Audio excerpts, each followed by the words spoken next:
Well, good morning. This is now day 3 of this missing crane operator after that crane toppled over on Monday. And now we're going to get an update from Larry Subervi, who is with the Phoenix Fire Department. He is the public information officer giving us this live update. What's the latest, Yeah. Captain? Yeah, thank you for being here. So last night we were able to get to a depth of about 18 feet in our dig. Initial depth was about 10 to 12 feet. About 12 yards of dirt from the excavation area. The trench is pretty deep and pretty steep at this time, so in order to make the area safer and not have to worry about a secondary collapse, the plan today is to excavate wider to make the slope more gradual. Once we make the area wider, we'll go ahead and continue to go with depth again. So we know that that trench initially was, the hole initially was about as deep as much as 30 feet.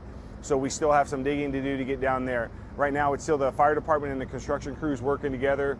We had the vacuum trucks that were in last night. They will be used again today. They'll be utilized again today.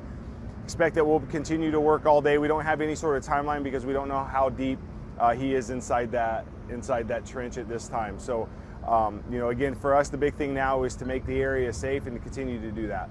Larry, this doesn't sound like it's just a pit of blackness. It sounds like he may be covered in some dirt, which is why this is taking so long and so difficult.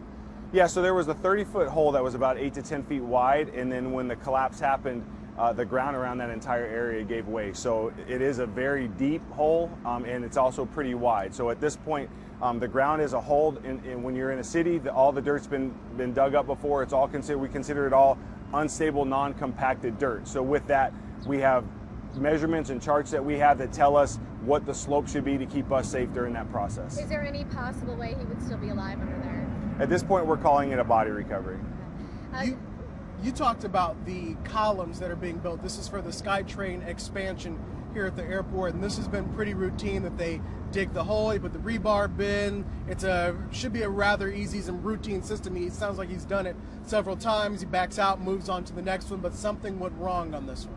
Yeah, well, and these, you know, from working with these gentlemen, we do a lot of work with the construction crews around town in terms of practicing for stuff like this. We've done crane rescues downtown in terms of training. They're highly professional, highly skilled, and really good at what they do. And they're digging for the SkyTrain. So, you know, OSHA will do that investigation.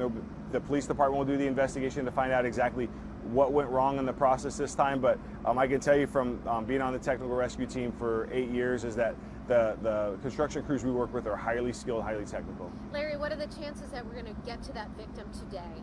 You know, so yesterday we thought that we'd be able to make the depth of 30 feet today, so we're still pretty optimistic we can make that happen. It's just a slow process. You know, the biggest thing we can do for him and honor him right now is to make sure that nobody else is injured, so we want to make sure that we keep everybody else safe and really understand what a challenging process it is. I mean, the construction crews that are here, these are his coworkers, his family members, people that know him, so we really want to make sure that we're respectful of that entire process and just doing the right thing for him. Larry, thank you very much joining us on Good Morning Arizona. Captain Larry Subervi giving us an update on day 3 of this missing crane operator who was in his crane on Monday when it toppled over.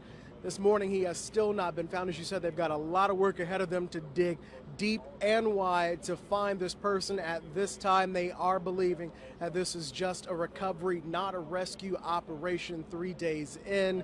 They are not releasing the identity of the person at this time. They are still working with the family, but as of now, the construction site here at Sky Harbor will remain closed until this investigation and recovery is over. We're live at Sky Harbor. I'm Cameron Riddle, Arizona's family.